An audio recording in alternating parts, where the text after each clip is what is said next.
If you're a fan of the Blue Angels, you probably saw the new documentary that came out about them this year. And you might remember the term Yankee Set. That is the term that is used to describe the closest formation that the diamond actually achieves during their Diamond 360 maneuver. And they mention it in the movie, but not all teams always get to that point. Every single year, 50% of the demo pilots are new to being demo pilots. They might have been on the Blue Angels the year before in the case of the narrator, and they've certainly flown F-18s and fighters before, but they're new to being in the demo. Of the 3 that are left, the 50% that are in their second year, 2 of them are going to be flying new positions than they were last year. So effectively, you're talking about a completely brand new team every single year. It takes the entire course of the season to get to the point where they can be comfortable enough to fly in Yankee Set. So now that we've come to the end of the 2024 season, the question is, did the 2024 team achieve Yankee Set?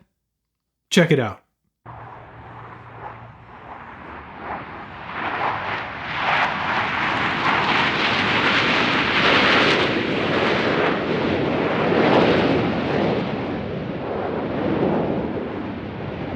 Wow.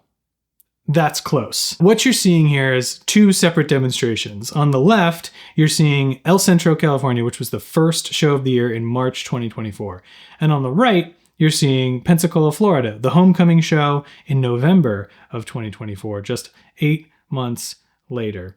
Look at how much closer the team got in just those 8 months. It's pretty unbelievable. And this is just one maneuver. I actually had the privilege of going to both shows, and I filmed the entire demonstration for each. And you can see them down below individually if you'd like in the description. But the purpose of this video is we're going to compare and contrast and pit the March 2024 Blue Angels against the November 2024 Blue Angels, which you can probably already guess is not a fair comparison. So with all that said, let's dive in and see how Boss, Rico, Trash, Stalin, Push Pop, and Franz did. It's the 2024 Blue Angels versus the 2024 Blue Angels. Let's take a look. Oh, and one more thing before we get started. If you like this video and anything else on this channel, please go down below, like the video, subscribe to the channel. I'm having an absolute blast making these videos, and I'd love to be able to keep doing it. So your support really helps me in doing that. So thank you so much.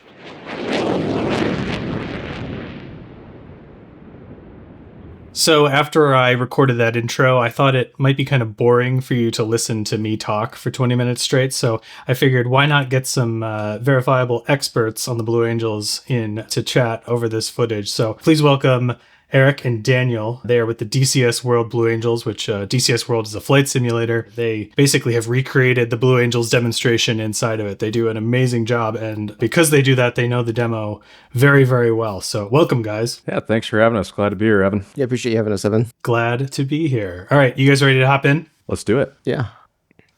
So starting off with the takeoff, we'll get Stalin sliding in here. I don't know how much this has changed or gotten better. Let's see. It's certainly something you'll see with a first or a second year boss too. Is first year boss might be a little bit higher on the rotation, so crossing over the hay bales, if you will. Might be a little bit lower second year, getting a little more comfortable with that drive. So that's certainly something you might see. And then by the homecoming show, they're obviously very comfortable with that. Yeah. And then a nice, beautiful diamond going up. They are close.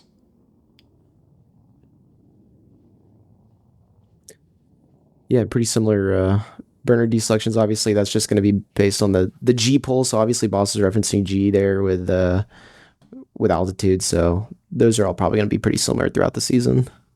And just so we're clear, Eric, you are the boss of the DCS World Blue Angels. That's why you know all this, right?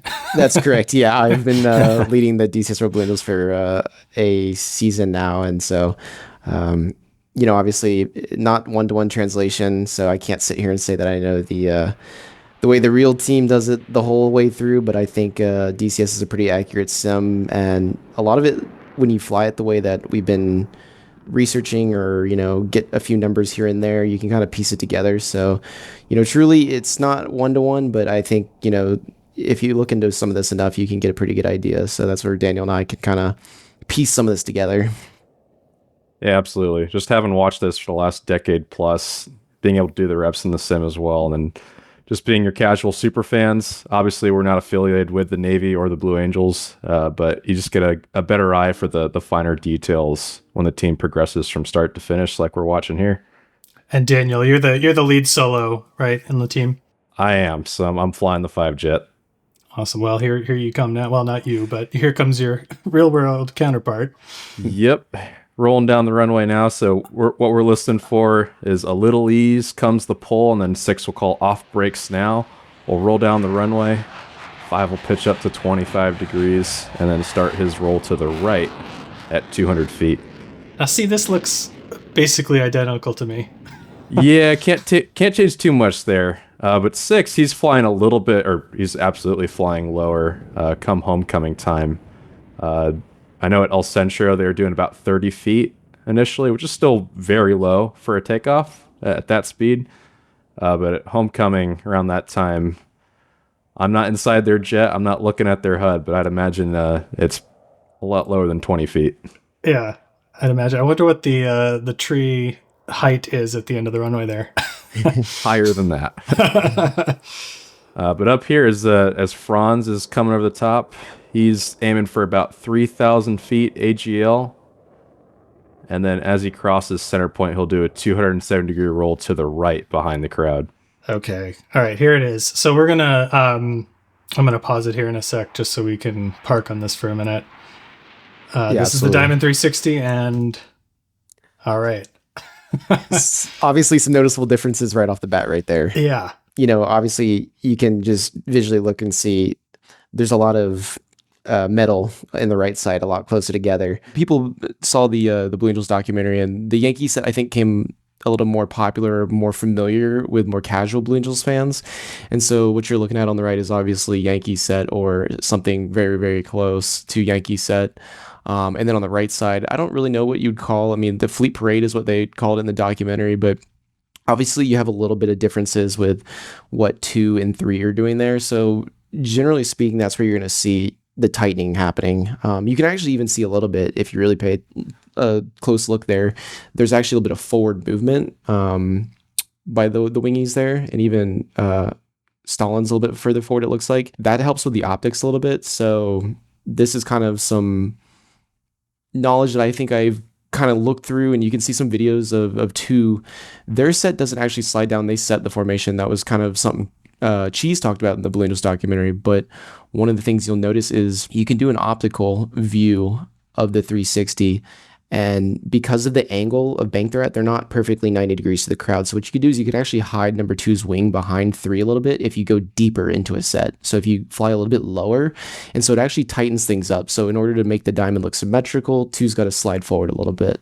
So that's a late season set, obviously on the right side, and then your early season set, realistically, what they're looking for there is match wings, which in terms of what that means is forward and aft. They want match wings between 2 and 3.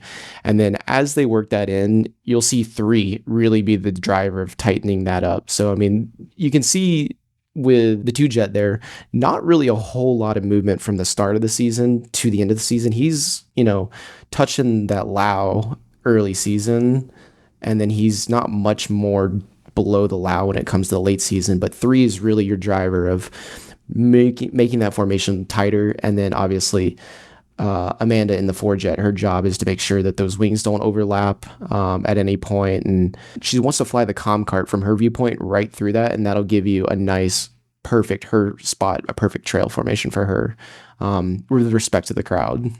So there's a lot going on in there that throughout the season, this is probably the maneuver that they would even tell you is going to change the most throughout the season. Going back to the documentary, they've talked about this maneuver for tens of hours of how to fly this maneuver. And so because of the nature of it, I mean, you're so close, you're putting, that much metal, 12, 8, I've heard 6 inches by the end of the season. You obviously have to know exactly where your jet is going to be at all times. So that's why, there's really precise parameters. But I think one of the things with the end of the season set is you can even almost see some pictures, a total wing overlap, which is like that I said earlier, that optical where 2 is going to be a little bit lower. So it actually looks like their wings are melded together, but it's some optics there.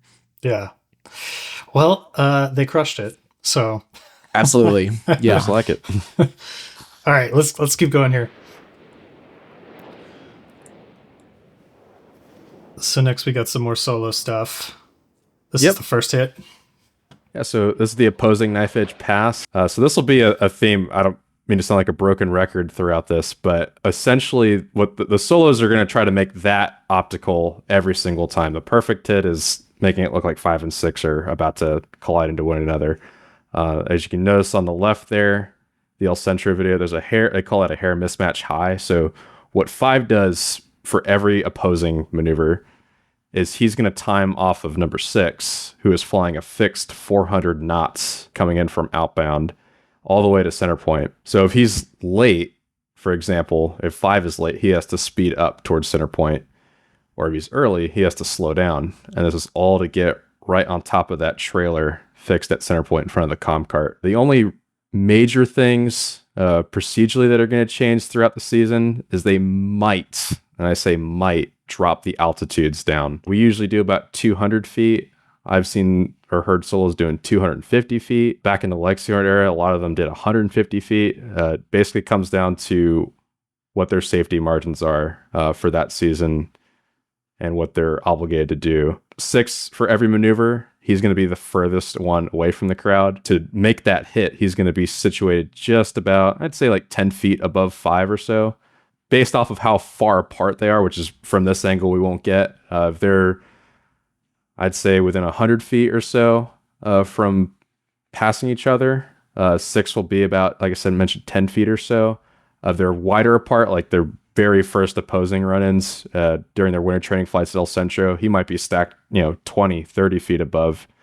It also changes based off of how far away they are from the comm car or from the crowd line.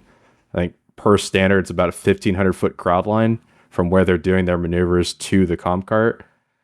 So the solos they'll have their altitudes set well before they get in the airplane. They'll go through and brief that, and that's how they'll be able to judge what height they need to be for that optical. So then we have the clears after, and these look, to my eye, like a little snappier on the right, but that might just be the specific day. I don't know if they work on tightening that up. Yeah, they're doing full stick deflection on that, so that won't be a massive difference from El Centro to Homecoming. All right, and we have the diamond roll here. Yeah, tightness is going to be your biggest difference. Obviously, you can see the line really doesn't change all that much, to my knowledge. That would stay pretty much the same throughout the season. But obviously, before they even go to El Centro, they do a few diamond rolls over the Gulf of Mexico. And so those are in their loosest, not even fleet sets, really, I don't think. Remember seeing a video probably 5-6 years ago, and it was like wide, but obviously it's the first few diamond rolls they do, and then they'll go into, I don't know if this is a Legacy Hornet term, so I don't know if it's still used in the team, but trailing edge flap was what they would get to by the end of the season, and so that's just their tightest set that they would get into the diamond roll. But outside of just your tightness, generally speaking, that maneuver is going to be flown the same. Altitudes don't really change because that requires speeding up or slowing down a roll. So the overall arc of the roll is basically the same. It's mostly just tightness. Yeah, and you might get a boss by the end of the year way more comfortable, so his line's gonna be more consistent. That's what you're kind of seeing on the left is what I would say might be a slight early initiation on the roll where you're not apexing right at center point.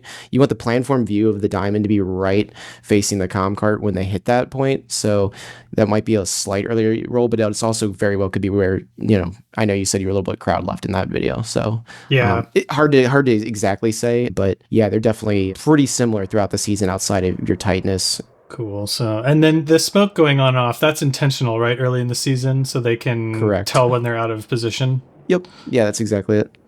So yeah, you see that a lot. Yeah, you'll see them use it. All right. All right. This is the invert to invert roll. And honestly, there's going to be not much of a difference here. It looks the same. Yeah, not too much they could change there.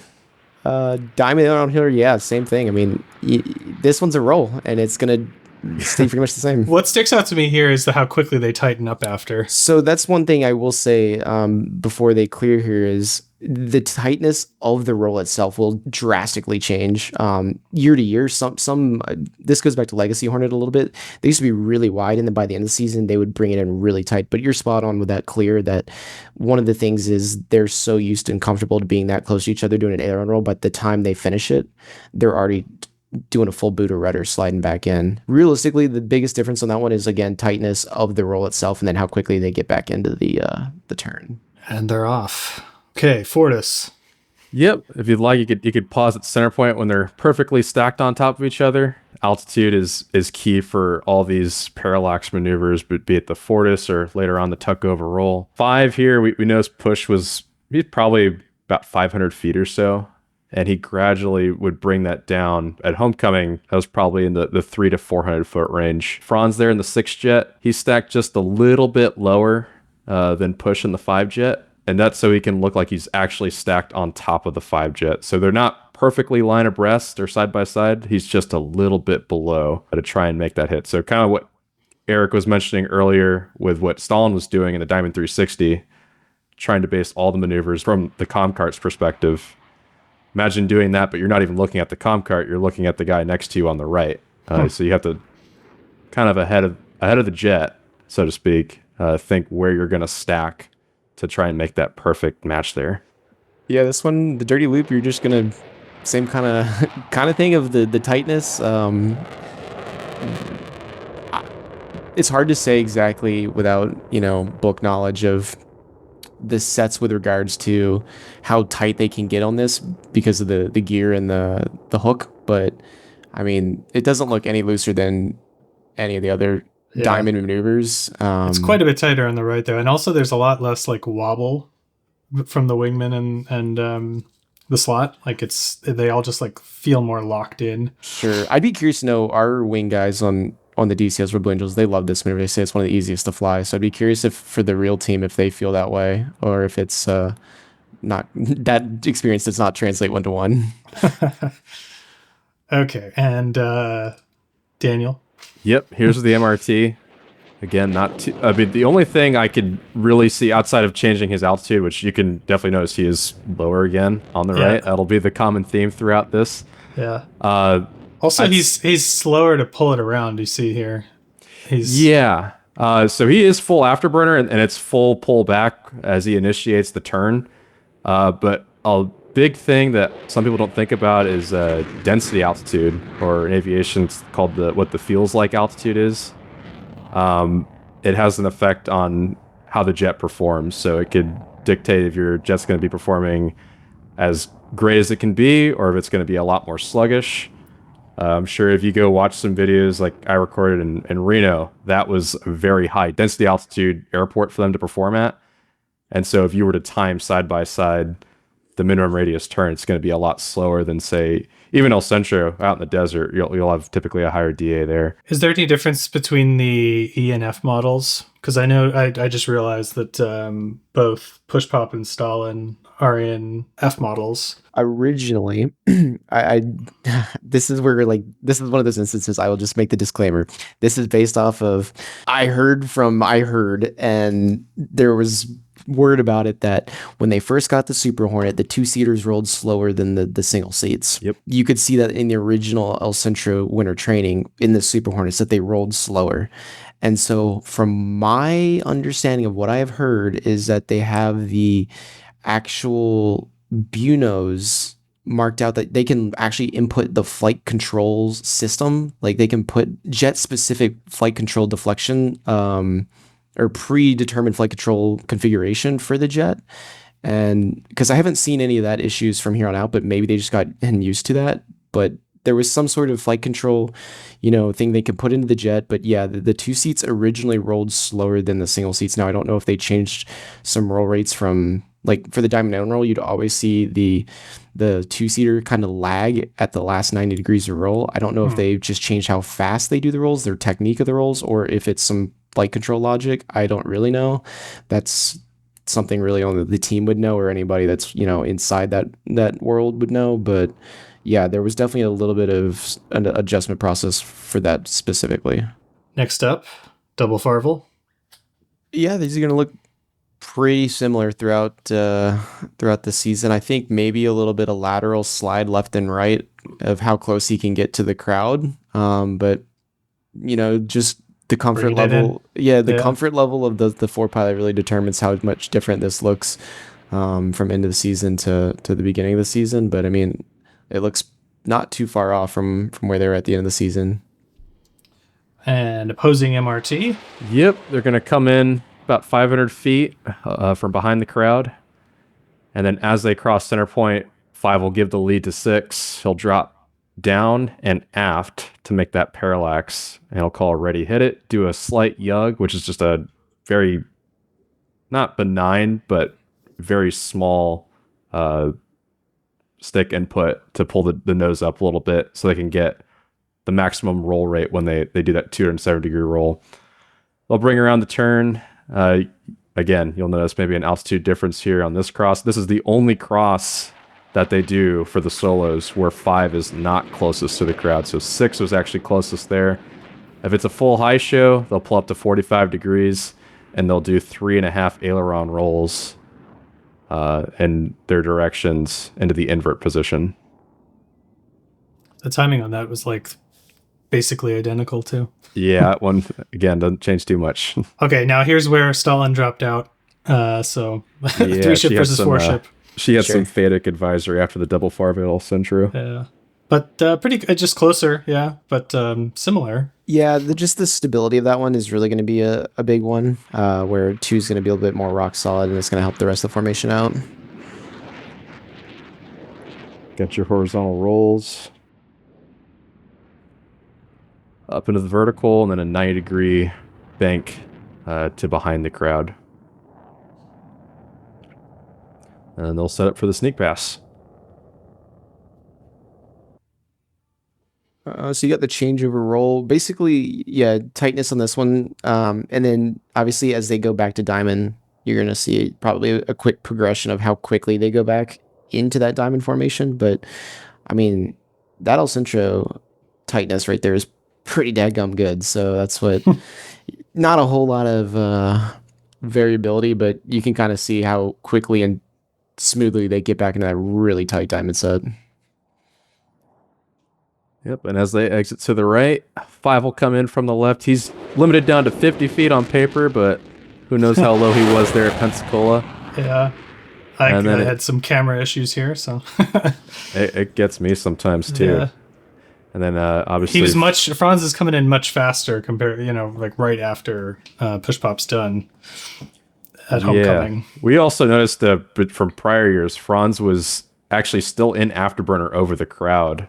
And he would only retard the throttle back to mill to go into the vertical there afterwards. So it kind of add to some shock and awe value. It's great. He had some pretty good vertical rolls. He's very good at the sneak. Yeah. So this one is I think this is even more impressive than the Diamond 360, honestly. I was saying, you can't, like on the left, I can't even, there's only 4 of them and I can't even fit them all in the frame right now. Whereas all 5 comfortably fit in the right side. It'd be curious to know, as I kind of said earlier with the dirty loop, when our guys fly it on the flight sim, they actually have said that when they get tighter, at least it's easier to judge the left and right movement, and so that they feel like they can stay in position a bit better. I'm curious to know how that feels to the real team if that is the case, but obviously there's a sizable gap difference there. It's probably huge. It's like 2 to 3 times closer. If and that's just a safety margin that they have, I'm sure, of making sure that, because that's they'll probably say we pass through what's called the trifecta, or at least what we would like to coin that. Or the gauntlet. The fan brake, the echelon, or excuse me, the changeover roll, and then the loop. They're always the hardest ones for them, and so that's what safety margin on that one's paramount. And that's more camera work for me that's messed up, but there you go. 4-point hesitation roll. 4-point. Just your typical 4-point roll there, and then it's the same clear from the knife edge earlier in the flight demonstration. 30 There's degrees. That slower roll rate too, I think. Or no, that wasn't 5, that was 6. Never mind. Yeah. So that could have been a DA thing or density altitude thing I mentioned earlier. Let's see, with your vertical brake, maybe just more consistency of the line. But look at that smoke timing too. That was pretty cool. I feel like they had this one at the beginning of the season. Yeah, I mean, I can't speak to exactly what the numbers are or anything, but there's a lot of, hey, hit your number on this one. I have to imagine of, bank to a certain amount, pull to a certain amount, alpha, G, speed. Like some of these maneuvers are math problems, and you just got to solve the math problem. And there's me staring into the sun again. That's always fun. I feel like I did a better job filming the El Centro one, but hey, whatever. All right, vertical pitch. You can see the altitude difference again. They're a lot lower on the right at homecoming. They'll pitch up nonetheless, mill power up to 60 degrees. And then somewhere between 3,500 and 4,000 feet, 5 will call roll. They'll roll onto their backs and pull. And they'll try to level off there, ideally at 7,000 feet. 5 will call his altitude. So 7,000 would be called 7-0. And then his speed. And 6 will try to match that, essentially, or he'll call what he is, so 5 can work off of him. They'll come back down, call contact when they have visual, and they'll set up for their next hit back over center point. And this will be just one aileron roll to the right. You can see how much more humid it is at Pensacola than it is at El Centro with all the vapes. Yeah, a lot more moisture in the air there. Yeah. This one was interesting. So I synced it up with the breakout, the actual breakout at the end, but it looks like they're climbing earlier on the left. Yeah, it could very well be perspective shift on this one too. Of this maneuver, at least from my experience flying in the sim variables, it looks very different based off of when boss starts the pull, how much speed he's got going into it. You can kind of see a different shape because it's such a dynamic rolling maneuver. But this one I would probably argue most bosses would probably put it up there as one of their more challenging maneuvers. And so the consistency of the boss is really going to help the wingman on this one, being able to stay smooth. And then generally speaking, the altitude might come down a little bit by the end of the season, but as Daniel's referenced several times, there's only so low they can get on some of these where you start getting into busting safety altitudes. Yeah. All right. Well, as they clear from the break, one of the guys at the comm cart is flashing what they call the light gun at the solos. So 6 is setting this from behind the crowd. He's on a 9-degree obtuse angle to the show line. So they're actually just ever so slightly drifting away from the crowd. And he's flying about 350 knots, 400 to 500 feet on this typically. And as they approach center point to make this parallax, I mentioned the light gun. 5 is looking for that light gun, and he's going to try to line that light through 6's canopy so that his jet is perfectly hidden behind 6 throughout the whole maneuver until he calls ready, hit it. And they'll do a 420-degree roll to the left in sequence. And it gets kind of interesting after this point. So 6 would have the lead. They finish the roll, and then all of a sudden 5 has the lead again because he has more energy as he passes 6. So it's a complete blind transfer of who has the lead of the formation. They'll pull up to 10 degrees and they'll do they'll sit on the knife edge for just a second, and then they'll clear behind the crowd to the left. Yeah, I feel like in both of these examples, they didn't quite hit it. It's a tough one to get. Yeah. It's very dependent on 6's altitude and his airspeed. And also where you are in the crowd, too. Yeah, if you're closer to the comm cart, the Tuckover roll will look a lot better. So there's more camera work for me.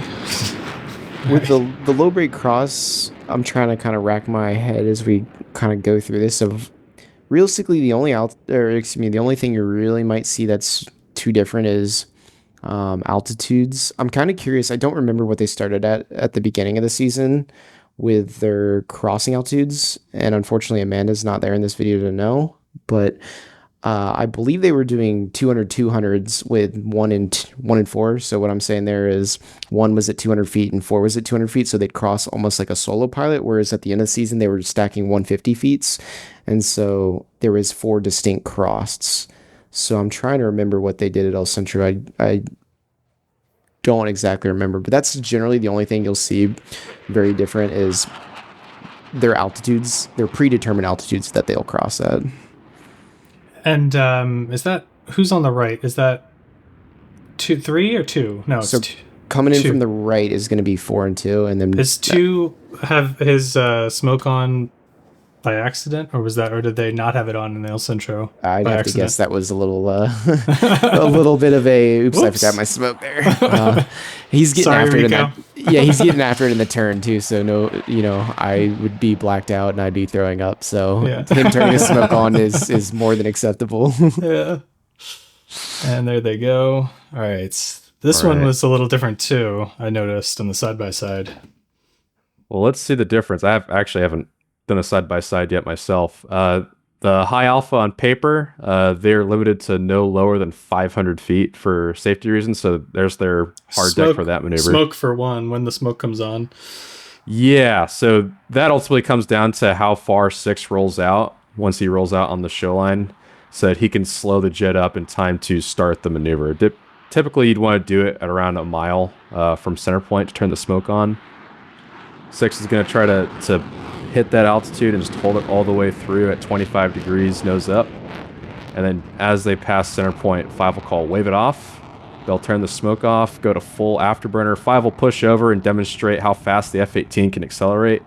And 6 will pitch up to about 60 to 70 degrees to show how fast it can climb in such a slow speed configuration. There's Buddy.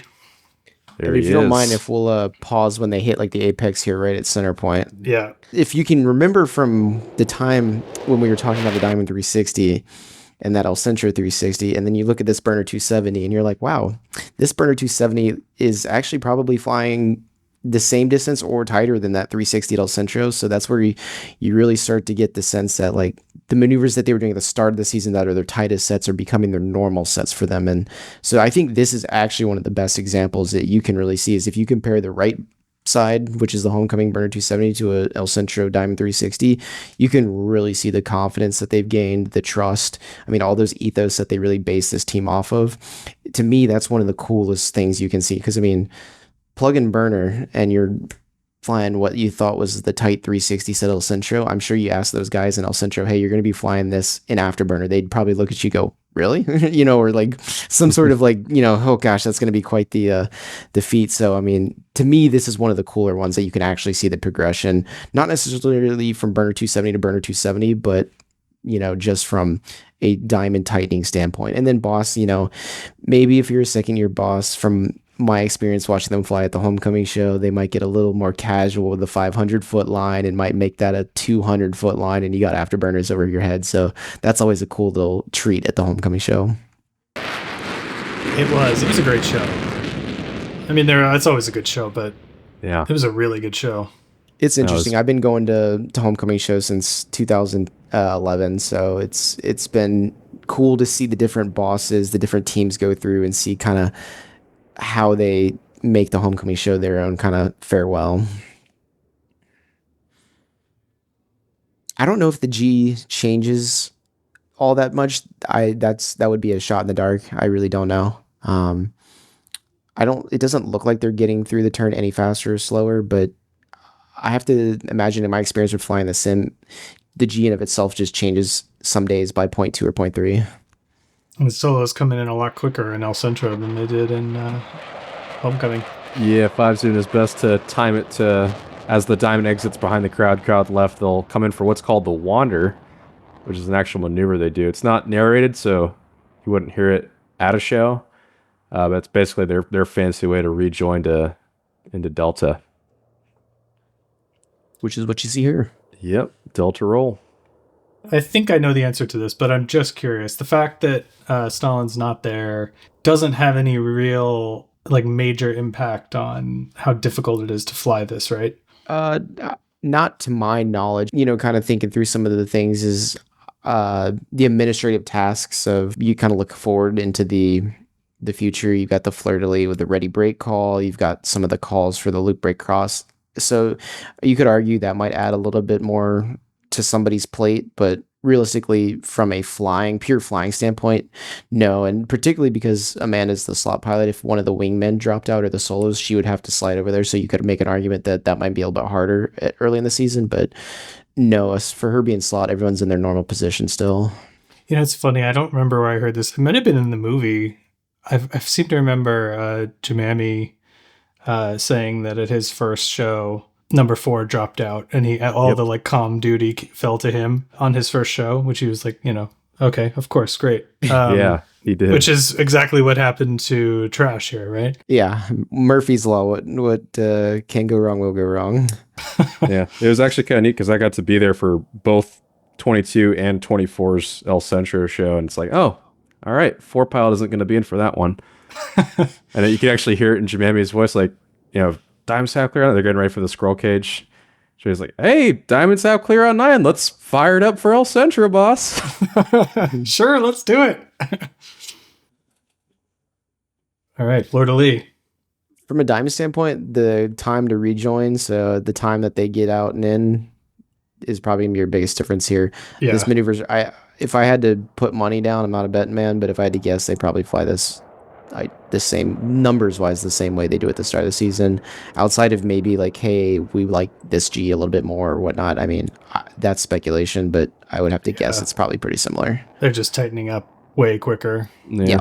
And you can like see them like ruddering like on the left, like, and you can see the overshoot there. Yeah, I was gonna say the arresting of the closure rate is definitely something that they get way more comfortable with by the end of the season. You can always see it's just a nice casual slide in, where sometimes in El Centro you see a guy put some opposite boot, a guy or gal, and put some opposite boot, and you're like, oh, that was a tight one, wasn't it?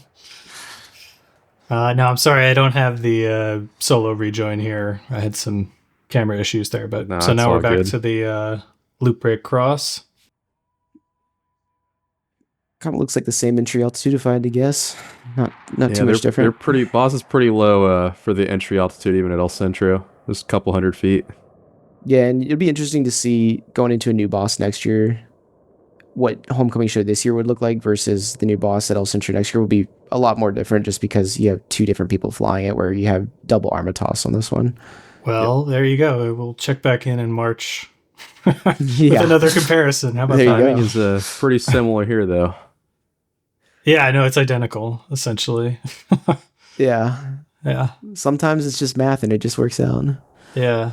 And I think they cross back at basically the same exact point.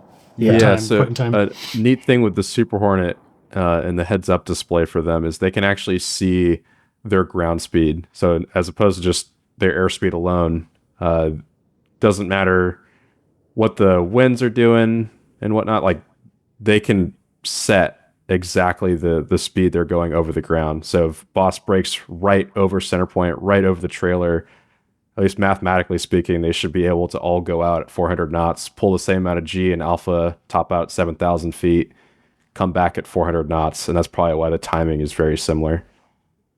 And this one is where what I would call real life to DCS World translation. This is what we like to call it, where it's like, so we don't have the SOP, obviously, like we don't have the actual, like, we don't know exactly how they do it. And so there's been some talks of how the best way to go about doing this maneuver based off of what we think they do, what we see them do. And so that's where we kind of try and bridge the gap in the video game of making our hits work the same way, but there's a reason they do it the way they do. It's because it works, and they get all 6 jets at the same point. So that's one of the things we try and do, is see what they do, take as much information as we can, and then apply it to our flying. So with this, we might be aiming at a few different points or a little bit different numbers, but generally speaking, the principle is all still there. Makes sense. Can't imagine trying to reverse engineer this. You guys do some crazy stuff out there.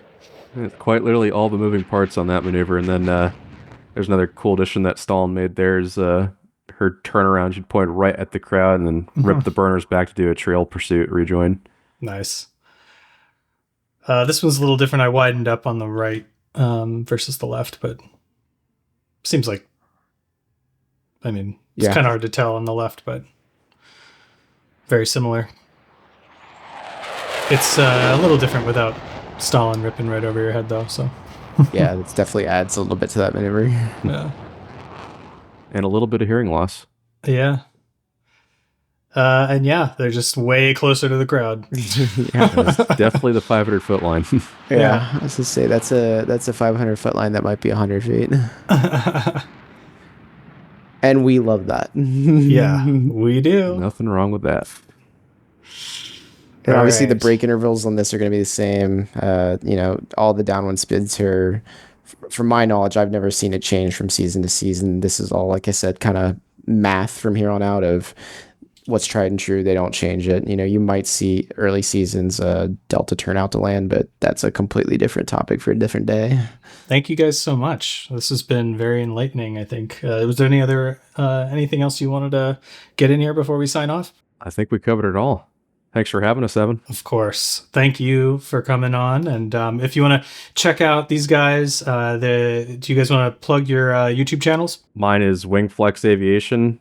So I primarily will post all the air shows that I go to throughout the year, and I just try to upload the entire flight demonstration from start to finish. Don't censor the audio or anything like that. It's just put the video up in its rawest form, and then sometimes you might see me live stream one of our shows from the sim side of the house, but that's about all. My YouTube channel might be a little bit harder to find. It's just Coop. So typing that into YouTube is probably a little bit. You'll get a lot of Modern Warfare 2 co-op videos, is what you'll get. Well, I'll put both of you in the description of this video. So yeah, just but go down below. if you search DCS World Blue Angels on YouTube, you'll probably find one of my videos at some point, and then you can just go to my channel there. But if you go on Twitch, for those that know Twitch and spend some time on there, DCS World Blue Angels, that's where we do a lot of our practicing. So if you're curious about what we do, you want to stop by, say hi, talk with us in the chat, DCS World Blue Angels on Twitch is where you'll find us. And then we have Instagram as well. Thank you guys so much. Thank you, Evan. Thank you. Glad to be here.